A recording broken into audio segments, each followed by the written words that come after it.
My next guest today needs no introduction. Justin McAfee, Mr. Navy SEAL himself, Captain America. Justin, welcome on. Thanks for having me, Brett. Good to see you. Good to see you again, man. Yeah. We're in this vein where we like to work out. We like to get some really fancy cameras out. We like to film it, and yeah. We haven't broken any yet. We haven't. Yeah, that's good. No, we're having a pretty good time. So there'll be have a good amount of stories. We got no weights this time to be thrown around, but glad to. It's a privilege to have you here, and glad to have the opportunity to talk with you today. So, thank you. Talk with us a little bit about. So, you're not in the teams anymore. Your team guy. How long were you in the teams? Close to 13 years total. So just shy of that. Okay. Yeah. All I've right. been out for a little over 2 now. Okay, a little over 2. Okay. Yeah. So so you went through when it was hard. I was my class was the last hard buds class. Oh, was it? Okay. Yeah. That's what all team guys say. Yeah, that's okay. Were you a cold weather or a warm weather? I mean, you get a little bit of everything. I did Hell Week during Halloween, and the dive phase was during the winter. Okay. So that was bad, but I didn't have like a proper winter Hell Week. So I dodged that one, thank goodness. Woo! Yeah. Okay. Yeah. You know, it's like if it's cold, they try to beat you down with more physical activity, and when it's hot, they try to. So you can't win either way. Okay. Yeah, they'll get you. Yeah. So when you were going through buds, let's backtrack a little bit. So where are you from originally? I'm from a little town in Virginia in the southwestern corner called Big Stone Gap. Big Stone Gap in Virginia. Yeah, okay, right. So is that like coal country? Is that? It is, yeah. Okay. It is. Oh, right on. How close is that to Fairfax County, Virginia? A good ways. Good ways. Okay. Yeah. So that's pretty cool. So small town. So what made you want to be a Navy SEAL? Well, I'm not one of the guys that grew up always wanting to do it. In fact, I probably didn't even know much about it. And I came into the Navy at 27 years old. So basically I tried life. Yeah. I did not succeed. Yeah. The regular, life. And as the years were going by, I just kept thinking, if I don't figure out what I want to do, because college, I was in and out. I played a little bit of, small time college football. Okay. So, what was your position? Sports. I was like a slot wide receiver. Oh, nice. Okay.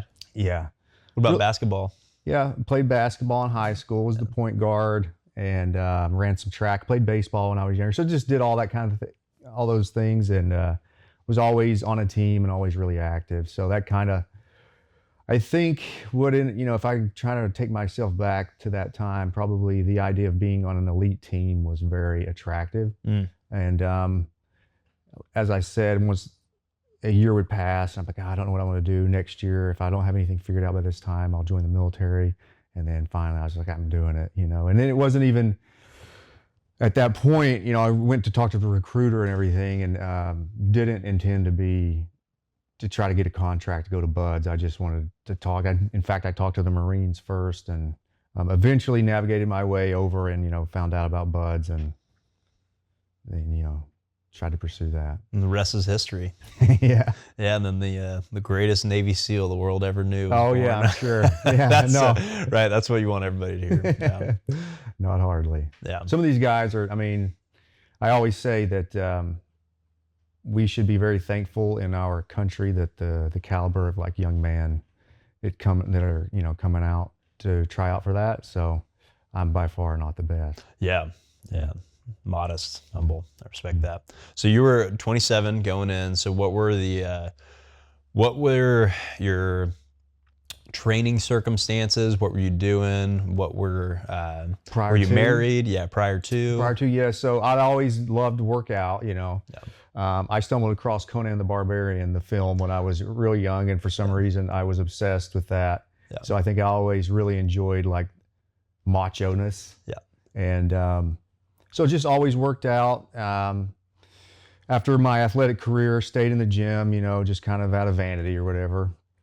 I was married for 2 years almost, and my daughter was 1. Yep. So I left for boot camp during that. So it was very stressful time. How was your wife feeling about with you going into the Navy? It was going into the hard on teams? her, though. It was hard on her. The boot camp is really the hardest process, the hardest part of the entire process, because you're gone for so long, and it's like there's no communication. Yeah. At least on deployments, you can have phone calls and stuff like that. It's like you're in prison at boot camp. You can't talk.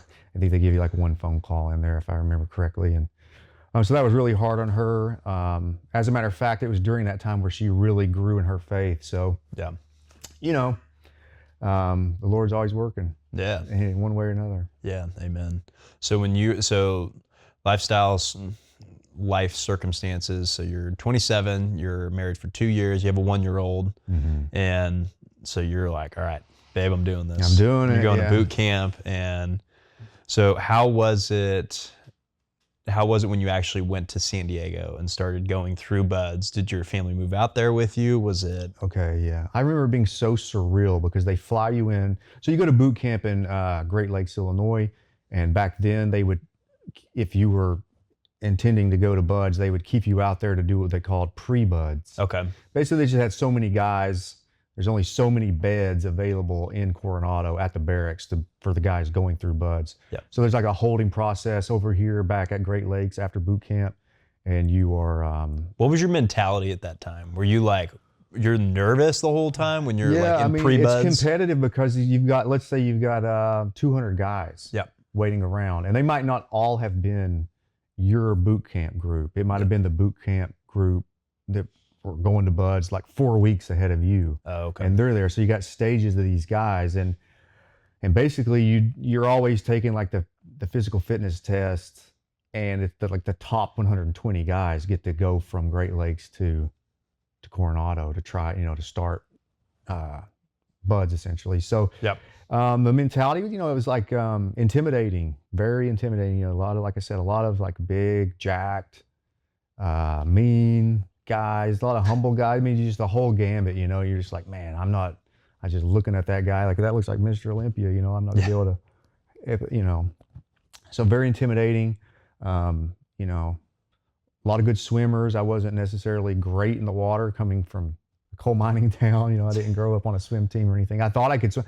I was a lifeguard growing up at our pool. So I was like, yeah, I can swim, and then I get there and I'm like, these guys are out swimming me majorly. So I had to like focus a lot on that. Okay. On the swimming. Yeah. Okay. So nervous, unsure. I remember they used to say, they would send the SEAL instructors out there to Great Lakes maybe once per group that is out there to kind of give them a pep talk and, hey, this is what you can expect. And I remember one guy saying that,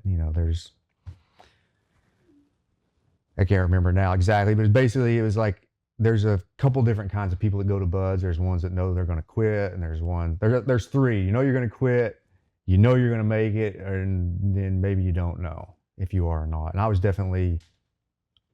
I didn't know. Yep. I would never sit here and say like, I was never a guy that was like, I'm going to make it. Yeah. Okay. I was always just like, I don't know, man. We'll see what happens. So you're in the holding tank, you're pre-buds, and then you go out there. So what was before you're prepping for buds, what was your training routine like? Yeah. Fitness wise, you said you always worked out, Conan the Barbarian. Like what did it look like? Did you have like a program you were following, or what was the? Well, your skin's gonna crawl when I say this, because I've always been like so unroutine oriented. Oh yeah. I'm especially now, like I'll go into the gym and I just have been doing it for so long now. I'm just totally like, what do I feel like doing? Oh yeah, I like that. So yeah, where does the spirit lead? Exactly. Yeah. I'm like, I'm supposed to do squats, but my hip is kind of, I'll just do something else. But back then I started working out and just doing, I remember my dad would take my older brother and I to a gym in the morning before he would go to work and take us to school. And that was like the first time I was ever in a gym. And that was probably like 5th grade. Okay. And we weren't really working out. I was just in there like horse playing, as they say, messing around. But by the time I got into, so at my school, you play like pee-wee football up until the 8th grade. And when you get in the 8th grade, you represent the school. So we had all these guys that were on different teams in the town playing against each other. Now we're on one team. And, we were in the locker room like the first week, and I was like the only guy on the team that couldn't bench press 135, with the 45s on each side. Oof, yeah. And that's a big mark. When you're and I was so embarrassed and ashamed, especially like I thought I was like always envied macho-ness or whatever. So that's kind of when I started working out. And I remember just in my basement, just having like a few things and started just learning as I went, just, chest and tries Monday, Wednesday, Friday, and then never doing legs, that kind of thing, curls and, stuff on Tuesday, Thursday. And I did that, you know what I mean? I actually, that's funny you mentioned that. I worked with, he was a freshman when I started working with him. He was coming out of his freshman year, and his whole, hey, what does your routine look like? He's getting ready. He's getting called up. He's going to play varsity for football. And like, hey, what does your routine look like right now? And he's like, it's Monday, it's chest day, Tuesday's arms, Wednesday's chest, Thursday's arms, Yes. Friday's shoulders and chest. And it's it's but like, I'm focusing on shoulders that day. Yeah. You're like, oh, that's and you're like, what about your legs? And like, but I run. And that's that's kind of, I think I was like, well, I'm playing sports, so I'm running around. I'm doing that's my the legs. comment. Yeah. So horse playing, so you go, and then you're like, okay, so now you're going in. Train. You're like, I'm gonna work out whatever I feel. So that was your approach before you went to Buds. And in high school football, we didn't have like a strength and conditioning coach per se. We just had like a couple of really jacked football coaches that weren't the head coach, that were like younger. That'd be like, hey, what are you doing? And when did the internet get popular? I guess it was around the same. So because I graduated in 2001. So, things were coming, you could like find programming online at this point and stuff. And that's probably what I did. If I had to guess, I'd probably like looking at different things, I never went any formal training or anything like that. When I ended up playing college football a little later, because I didn't play right out of high school, I went away and then I came back at like 20 years old and then played. And then they were like actually coaching. I wouldn't say their technique was great, but they were like, at least it was a regimented program that was thought out. And I kind of, like, okay, this makes sense. Like, it doesn't make sense to bench press 3 times a week. Lo and behold, who would have thought? Yeah, if you're a young athlete and you're trying to do well with football, stop benching 3 days a week. Yeah. Maybe once. And the bench press really isn't that great of a movement when you're trying, it's fine, but it's like not the one you should really be trying to do. I would recommend, like cleans and stuff like that if you're an athlete. Yeah. But that's great.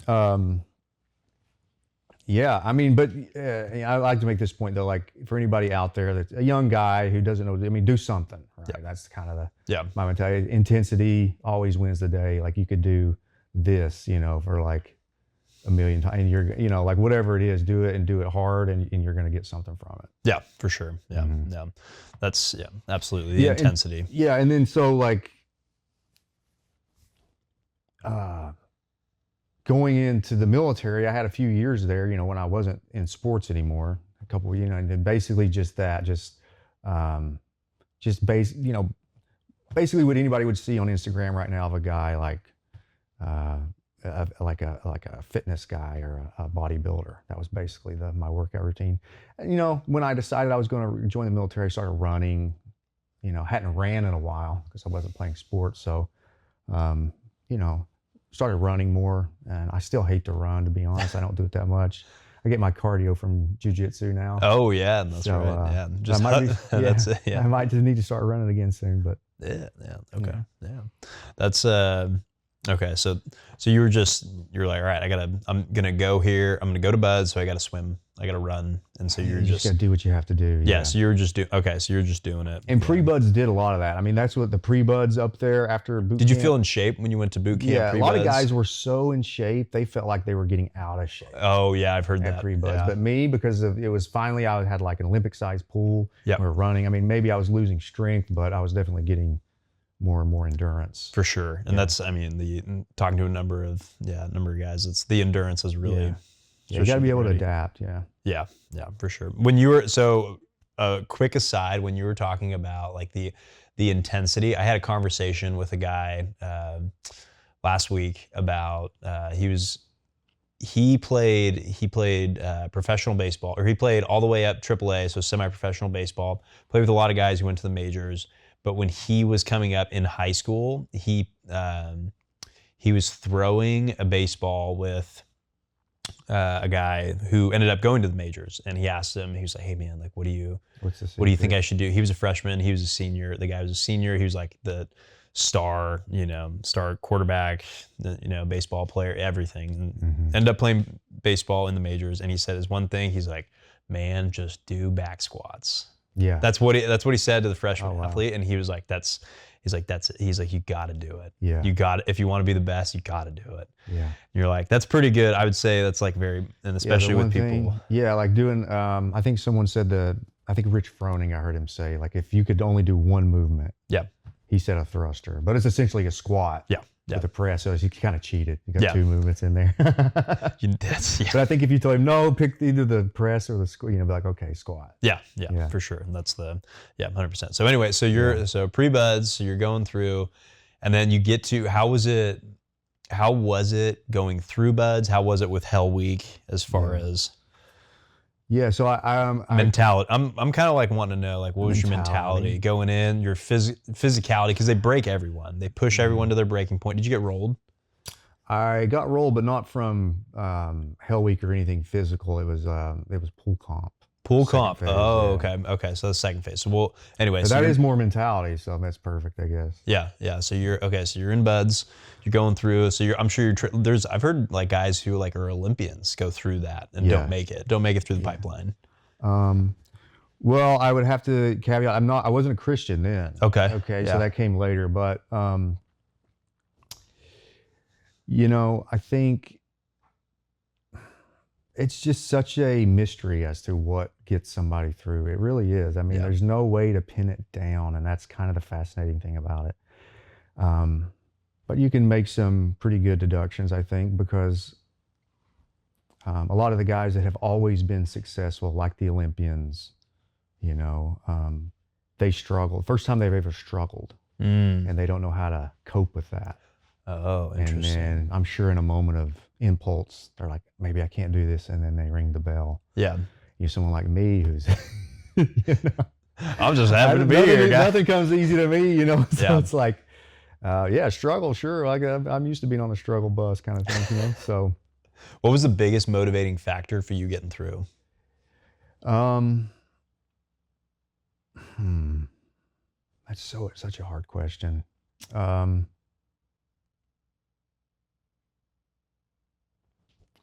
I mean, of course, my family, like I wanted to get them out there.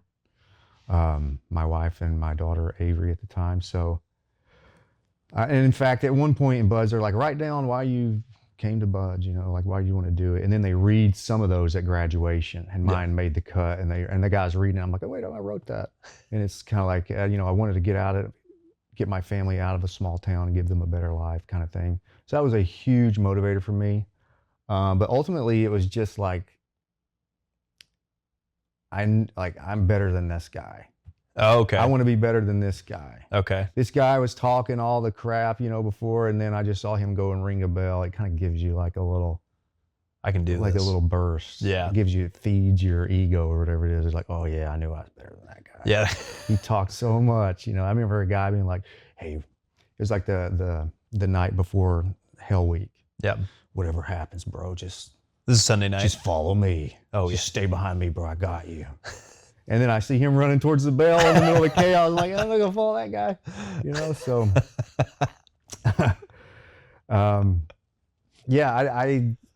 it was that. It was, and then you get to Hell Week is like the fourth week into first phase. It's already so bad. It's already terrible. Yep. You get the week. Hell Week's the big thing. And, you get to the Sunday before it happens, and it's like, man, why am I going to quit now? It's been so bad. Yeah. Why am I going to just no, I'm getting through. And, I remember midway through Hell Week, I was kind of I remember running on the beach. They have a thing where you just do these 3-mile repeats, and it's dark. Yep. And I'm basically just looking at footprints in the sand and trying to like keep up with the guy. I'm just trying to step where his feet were. Yeah. And you kind of like hallucinate. And you're just like, Yeah. And I'm like, oh man, I'm gonna do that. I'm like, I'm gonna make it. I kind of like had a moment. Like I said before, I was always unsure, but I think it was like that midway through running that I was like, I got this. Yeah. It's like the first time it was like, you can do it. Let's go. Yeah. Yeah. That was in Hell Week. Yeah. Yeah. So, but I don't know. I mean, I heard an instructor tell a thing one time, they brought these psychologists or whatever, these group of people out, they wanted to study like what gets a guy through. I've heard that they've been doing studies, they've done it, and they just like. Yeah. Well, this particular story is, who knows if it's true. I don't even know if it's true. If it's not, it should be true. It sounds good. They brought these guys out to the berm and they're watching what's called surf passage. You're just on the inflatable raft and you're in your little boat crew, 6-7 guys, and you're just paddling past the surf. That's it. But they flip the wave switch in the Bud's office, make them bigger. Like this instructor's, it always happens that when you're doing this, the waves are like gigantic. I mean, the beaches here, most of the time they're pretty chill, but every now and then it gets gnarly, So how big was it when these guys are doing it? I mean, like 10 feet? Like no, I mean, how do they measure it? It's and like, so they do it. Like you still did yeah, you have you got like a life jacket on and stuff. Okay, but it could just carnage. I mean, these things flip over. People get knocked out with the paddles because the paddle like stick in the sand and then they'll hit. So things can happen. But anyway, it's so funny. And it happens at night too. And I'm getting off track with the story, but I'm just at night when you're paddling out through this surf. There's usually like 4 lines of surf and you get past that third wave. I'm not a surfer, you probably are, probably better terminology than I do, but anyway, and you're past it and you're like peering into the dark. You're like, what is that? And then it's too late. It's like, oh no. You're looking right at it and it just crashes on you. You're like, oh my goodness. So, but they brought these guys out here and they were like, watch the boats that don't back up on that last wave. Oh, and watch the ones that like just charge. They're like and they just charge in because they made the analogy that like that's indicative of like attacking problems, and that's the guys we want. So leaning forward, leaning in. Yeah. So okay. I hope that's true. That seems like it's a good reason to. That sounds pretty good. Yeah. Yeah. For buds, we'll go for that. Okay. Mm-hmm. So you said so when you were going through. So you're halfway through Hell Week, you're tracking the footsteps on the sand. You're like, man, this is it. This is like, I'm doing it. I can do this. And then you get through, it's like phase 1, Hell Week secure. And you're like, man, that had to be a good feeling. And all my buddies quit. Man. All the guys, you make friends and then they're all gone. And I remember I went to visit them over at the other base. They like, apparently when you ring out, they like let you gather your things and they're like, see you later. But then they go over to the other base and they're in a barracks over there. And I went over there on the weekend and all these guys were like, they're all messed up and they're like, I can't believe you made it. They're like, you made it. And I'm like, yeah, of course I did. What do you know? But yeah, so it's like it's weird too. Your friends are gone, and then it's like after Hell Week, you kind of looking around the room and you're like, okay, this is it. These are the guys. How many guys made it through with your class? Oh gosh. Well, you start with 120 in first phase, and by the time week 4 begins, you're down to like, I can't remember if it's 60 or 80. Yep. And then you usually, I think we finished probably with like 30. Man. Yeah. Just going. Just a lot of luck too. Like I said, a lot of guys are still going to make it. They just get rolled because, I don't know, they break their leg or something, Yeah, I was going to say, there's 3 guys in particular I can think of that made it through without getting rolled. And man, what a miracle that is. That's like, and it's not because they're like the strongest, like they can bench the most or they can squat the most, but they're studs, but they had some favor. Truly. Yeah. So that's, you look at that, that's, Providence for sure. So anyway, you're going through it. So you're through buds, you go through, and you're not a Christian. So can you talk about like when did you get saved? Like what was for you? You go through, you make it. What a feeling! How was it graduating buds, and then contrast that with your testimony? Yeah. Okay. So, well, at Bud's graduation is actually a very small little ceremony. And you don't actually graduate and become a SEAL until you finish SQT. SEAL qualification training. And, that's great. That's the big thing. And you feel great. And, it's a moment that you deserve. Like, I've been an instructor and been on that other side of it. I've been there. I've pinned the trident on other, students' chests. And so it's appropriate to let them have that moment. But hey, Monday when you check into your team, guess what? You're nobody again, Yeah. So, but it is a moment that's well deserved and well celebrated. I remember, I had a lot of my family come in for it. It was really special. Anna was pregnant with our second child, so she looked beautiful there at the thing in her red dress. So yeah, just a great day. But it was some years later before I came to faith. Yep. And so basically I went to a team, and I deployed 3 times during this like 6 to 8 year period. We were married to Iraq. Where'd you get deployed? I went to Iraq once, and then the UAE twice. I've Okay. some time in Africa and Jordan, Oman. Yeah, so we were married for 10 years with her being a believer and me a non-believer. So Yep. yeah, her testimony, her example, her faith is like looking back on it now. Yep. At the time, you don't see these things. It's kind of like when you're saved, you're like, it happened in a moment in time in our experience, but God's has known it for the foundation of the earth. So it's like you were always saved. You just had to get to that point in your life. So I look back on the events of my life, and it all makes sense now. Yep. Yeah, truly. Amen. Mm-hmm. Yeah, everything happens for a reason. Yeah, for sure. Yeah, you start to see like, oh wow, like this happened, that happened. And you start to be thankful for the things. Like, of course, you have like regrets and sin in your past that you wish you could not do, but at the same time, like, if all those things led you to your realization that you need a savior, then amen, right? So that's kind of the way I look at it. And yeah, so all those years, and having I would say I was more like Navy SEAL was my religion in a sense. Yeah, for like sure. I adopted the look, Yep, the language. It's easy to make an idol for sure. And I mean, you worked so hard for it. Like we were talking about. That's for so long. The T-shirts. I mean, you can point them out. You can see, like, I can tell if I usually is that guy's a SEAL. You know, I can just tell by the way he looks, the way he walks, and it's the whole thing. And yeah, so I wish I would have had more of an opportunity to be a Christian in the teams. Yeah. So that's kind of one of those regrets, but that's just not the way it worked out. Yep. Yeah. I didn't become a Christian until I went to instructor duty. Okay. After my 3 deployments, so I was an instructor out in the desert teaching students, and that's kind of when after my last deployment is when we started attending church here in Barabbas Road Church, and hearing the Word of God just preached over and over. It wasn't a thing; it was like a process. Yep. It was like a deconstruction for me, and I remember thinking like, oh, I don't want to be a Christian, I felt like I was becoming one, and I was scared because I was like, I don't want to be one of these people. Oh yeah. Yeah. Okay. You ever, I don't know if that's been 100%. I've been talking with people as far as Christians get a bad rap, and I feel like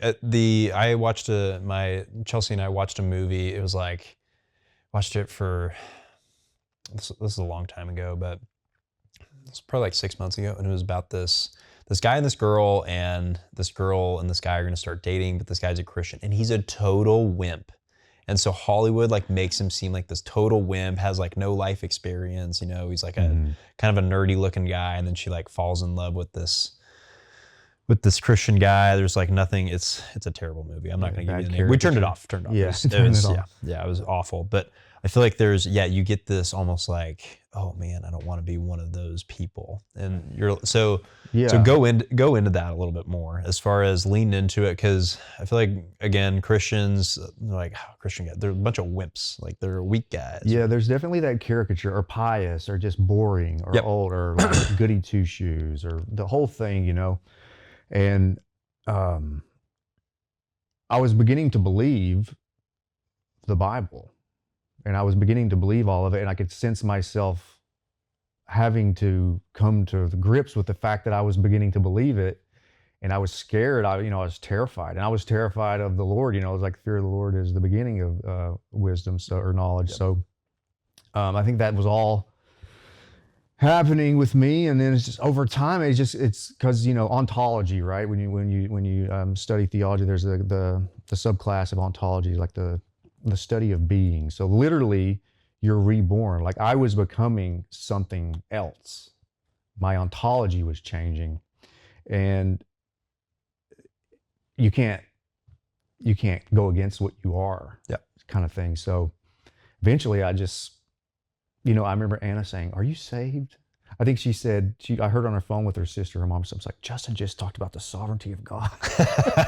She's like, "What's happening here?" No, the hens are clucking, man. They're getting like, "What's going on?" And she's like, "Are you saved?" And I'm like, "I don't know. I mean, I don't know, Yeah. So, and there was like this period of transition, I think, or rebirth when I was unsure about it in the beginning, but I just knew that I believed. And it was that simple, But I think, it's bad that caricature does exist, because the Bible it's got a lot to say about manhood and, what that really, remember, I love being macho, it's kind of like perfect fit. So in a sense, I was finally able to be what I had always wanted to be, was like an actual man, not a boy, pretending to be a man. Yeah, truly. They're lifting the weights and becoming a SEAL and everything. Like, look at me. Yeah, looking like a certain way. Yeah. And you've all, I mean, especially with nowadays, our society, our culture loves SEALs, and it's like I feel like it's almost like the epitome. Like this is a man. Like this is what a man is. Definitely, and it's truly the. Yeah, that is. Yeah, I've had the opportunity to mentor a student that came through, did really well. Like he made it to the very end and had a mistake and got dropped. He made it through hell. He made it all through the hard things. And I had the opportunity to talk to him, and we put it up there on the pedestal, but graduating and being a SEAL. Now everyone knows, like it's this thing. And I just wanted to because at this point I was already a Christian, and I was able to reflect on these things. And, you can't make people understand, but I think he gets it now. It's just kind of like this doesn't make you anything. Yeah. Like you're a warrior, you're a man, whether or not you go through this training or not. And as soon as you can adopt that into your head, then you're going to be training better. Yeah. And you're not going to be nervous or whatever. Like it's going to come natural, because that, like, if I'm clearing a room and in my mind I know that I am a stealthy killer or whatever, then I'm not going to care about, did I take one step too far here, or should I do this? And you become timid and everything. You do things deliberately, aggressively, definitively. People can see your body language. They know you're not sending mixed signals of confusion. Yep. And so yeah, it's this thing. It's a sad thing that it gets put up there on a pedestal like it is. It's a great thing, I don't want to diminish it, you know what I mean? But I wish I could have been a Christian. I think there's we know a few good Christians at church that are still in the teams, and they've done it, the right way, in my opinion. And those are the guys that I wished I would have gotten to know before, and would have been able to work with would have probably made a big difference. Yeah. Yeah, truly. That's actually one of the reasons that I wanted to have guys like yourself on here, is because when I was growing up, nowadays with culture, there's so much emphasis on, I think, the wrong parts, or like these fabricated parts of masculinity, where it's like you almost like take women, you use them like they're like your pleasure devices, which is horrific. And then there's like this, you make a lot of money, or you have like these other insert whatever caricature, the word that you used earlier, but like the actual, you're like, okay, what a blessing God gave you the opportunity. You're like, you know what? I'm going to go through this. I'm going to go through buds. I'm going to do this thing so I can like get my family out of this coal mining town and give my family a better life. Mm-hmm. And so you're like, I'm going to do this. And like that sacrifice and like that, like laying your life down is just and the integrity. And like you said, there was a couple words when you're talking about clearing a room, like deliberate, decisive, aggressive, focus. Like nobody's like, oh man, Justin, what a wimp. You know, like nobody's going to look at you. And anyway. Yeah, we always say like a bad plan executed aggressively is better than a good plan executed poorly. So it's kind of like I think that's a lot of times just make a decision, just begin, do it. Just get going. Yeah, truly. You know, I think that's huge. Yeah. Awesome, man. So going through buds and talking about with that becoming Christian. And so what does back in the realm, so what does your training look like now that you're out of the teams? Your instructor duty, and you're obviously still in shape. You're not on the couch, so to speak. You're doing jujitsu.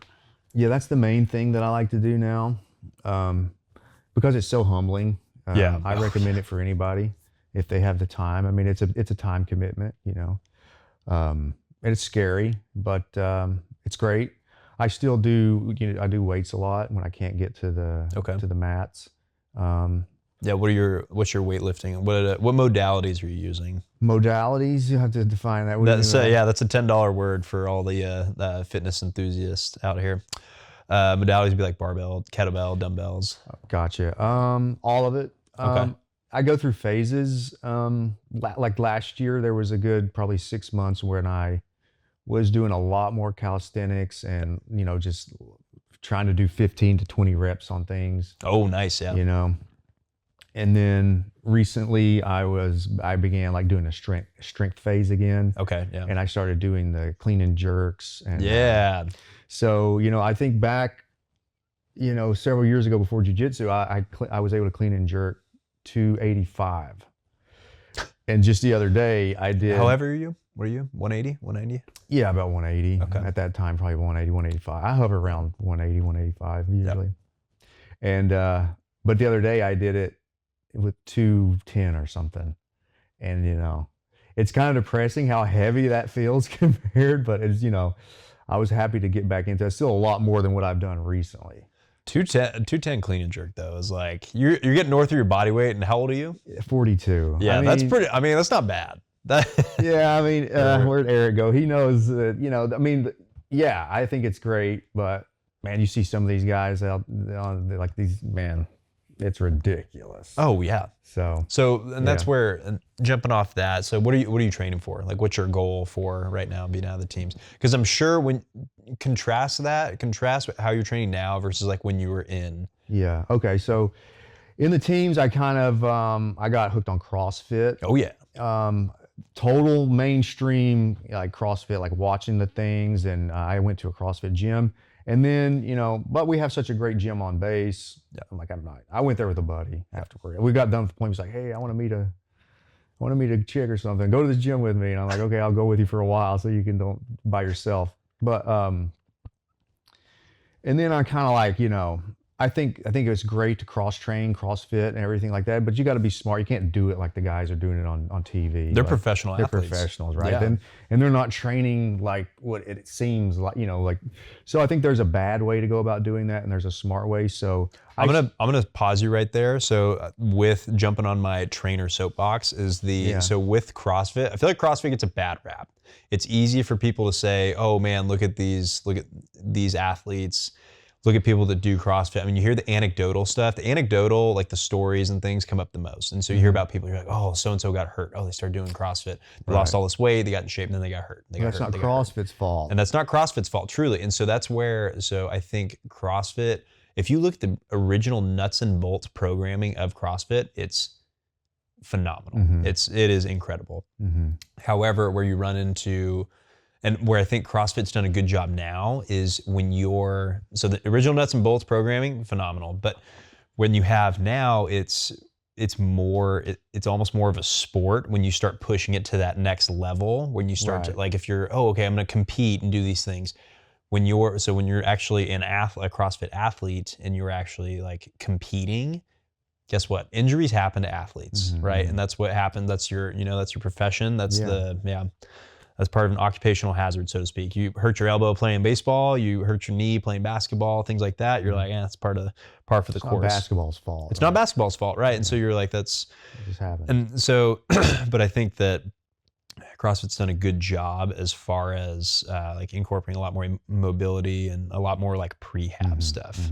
Which I haven't kept up with it in a while, but I mean, I think why I got into it so heavily was I determined, looking at everything, I said, this has got to be the best way to train for special operations. Yep.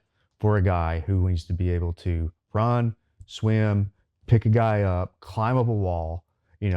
It basically covers everything. Being able to pull your body weight, being able to pick up something heavy, being able to run fast for 800 meters, or being able to run for 6 miles. I mean, they do everything. Right. So I adopted that and trained like that. And here's a great example of how what we're talking about, how you can misuse it and it be bad. So we would do an evolution training event. And training, when I was an instructor, it was a 12-mile ruck run that you have to do in 3 hours. Out in the desert? Out in the heat. During the middle of the summer, we do it at night. That's yeah, real it's so hot. So when I was there, the record was broken. And the guy that broke it was a tall, lanky, skinny officer guy. Yeah. And so you're like, how in the world did this guy, because you would think it would be a bigger guy. And we asked him, like, he crushed. He broke the record by like 15 or 20 minutes or something. Oh, man. Yeah. That's absurd. I think it was an hour and 45. For 12 miles? Yes, with about 85 pounds carrying it. So full kit? Oh my gosh, that's okay. I think I got that right. Wow. But anyway, and he's like, I never trained with a ruck, ever.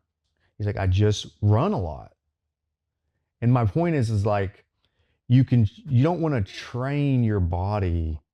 How people misuse it and they crush themselves all, for 4 weeks, and then they have an event to do, and then they crush themselves more. No, you want to like train a certain way and then lead and like let your body adapt, and then on the day of the event, now you're ready to go, and that's when you crush yourself. It's kind of like saying, hey, guys ask me all the time, did you take cold showers before you went to Bud's?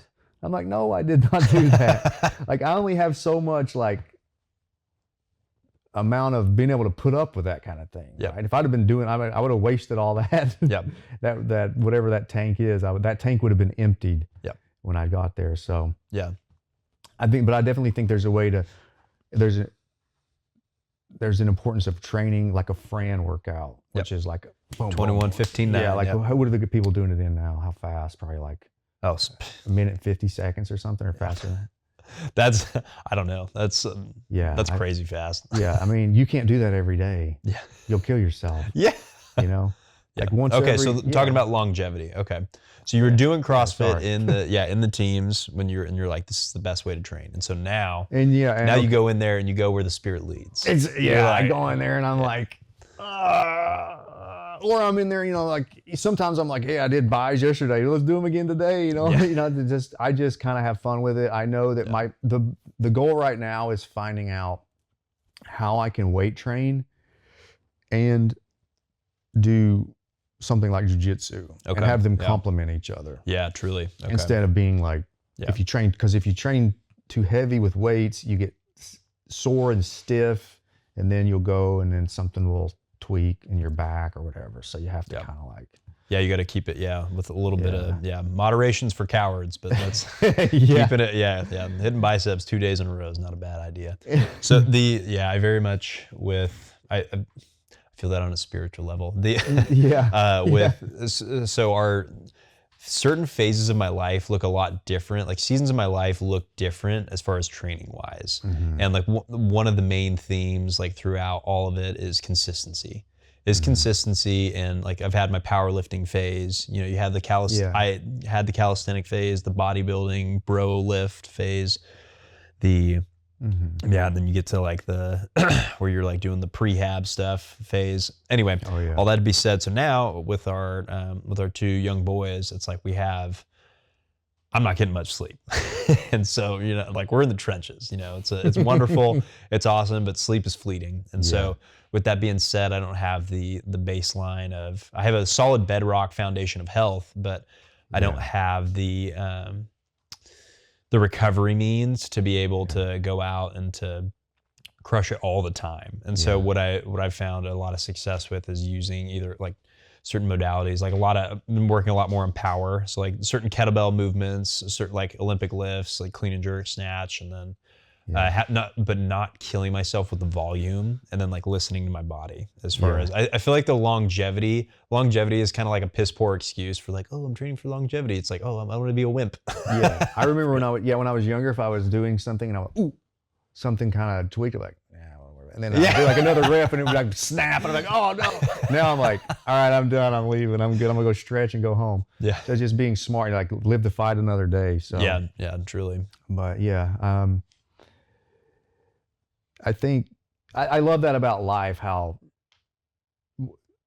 I think it might be the thing I like most about just training and jiu-jitsu or anything you're doing like this, is because like it's like a video game. These video games, when you like your character starts out with nothing and then you're like building it and building it, and you get to get the loot and so like knowing that you're going through this season where certain things might be left by the wayside.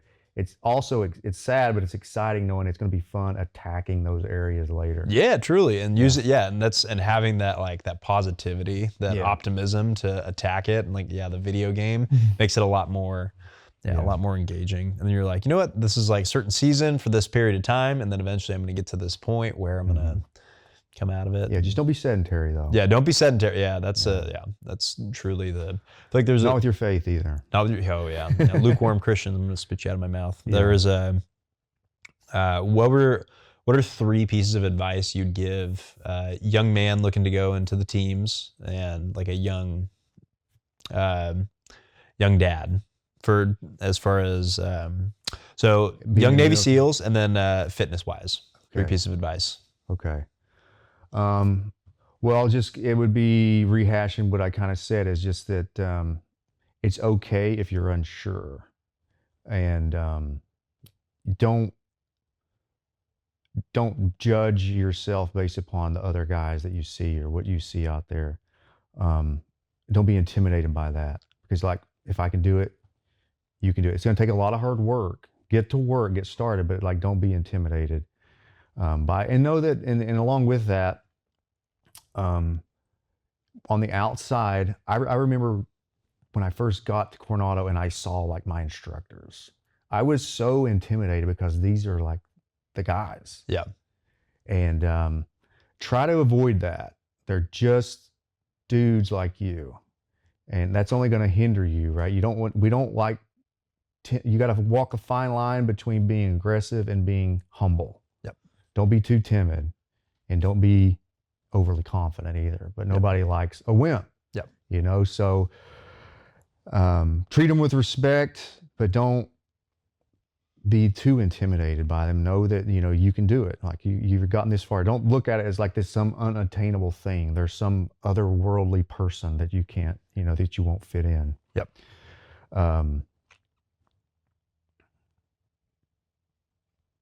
And you have to have a grind mentality. You have to be the kind of guy that's just like working out when nobody else is, or like you go for a run in the middle of the night because you can't. Just these weird things like this. Like, be the kind of guy that just does like hard stuff. Yeah. You know what I mean? Doing hard stuff. Oh yeah, man. Yeah. That's why I love hunting. Hunting is like the definitive.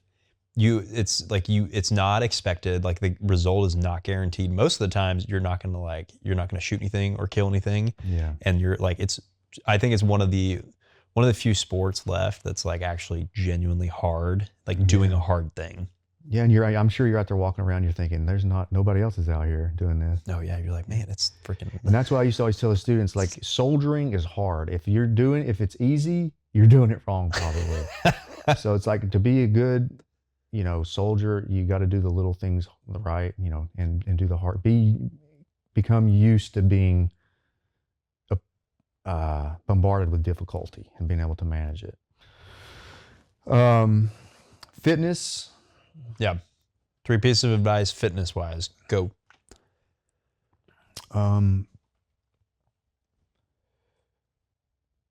I would say when you're young in your 20s, this might go against everything. If people, I would say when you're young in your 20s and and you're working, like go for it, like train like an animal. You can like I miss that. Yeah. I wouldn't tell somebody in their 20s that can like take it but at a certain point, you have to start thinking about longevity. Right.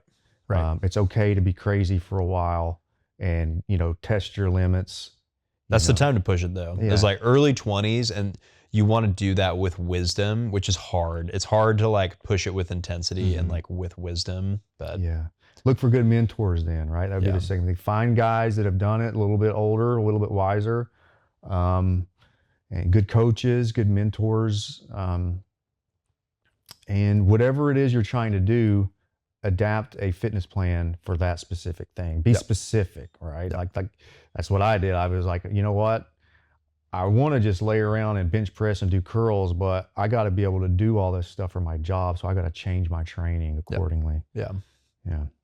All right. Awesome. So wrapping up, what's a good man look like to you? Like what are men that you want on your team? And then what are like weak men? What are some like definitive characteristics? Gosh, man, what is good? Well, biblically speaking, like man, I mean, that's where you get your definitions, right? Jesus is the perfect man. So first of all, like model your life after that. And he was a warrior. He was not a wimp, like all these paintings make him look like. He's not a wimp. He was a true man. Like, and he was like, I love that the part in John when they come out to arrest him and they said, where's Jesus? And he's basically like, I am. And they just fall down to the ground. Yeah. So that's power, that's manliness, but very meek also, and with that, I think convictions, if you don't have a frame of reference in which to anchor your morality, because we're talking about what's good right here, right now, like what makes a good man, what makes a man have good judgment, well, you have to have an anchor. And when you know what that anchor is, the Bible, the truth, God himself, then you can be convicted about your life and about your decisions and about your behavior. So I think one of the weakest things a man can do is be tossed to and fro, vacillate between. It's like what the prophet said against the prophets of Baal, right? Prophet Samuel was like, Elijah. Like, if Baal is God, then worship Baal. If Yahweh is God, worship Yahweh, stop going back and forth. Yep. So I think... was that with the water and the around? Yeah. It's like the 1,000 prophets of Baal, and they're like cutting themselves and stuff. And, oh, where's Baal? He must be out to lunch. So... Yeah. Amen. Yeah, I was listening to a sermon about Gideon and Samson. So you have Gideon, like the contrast.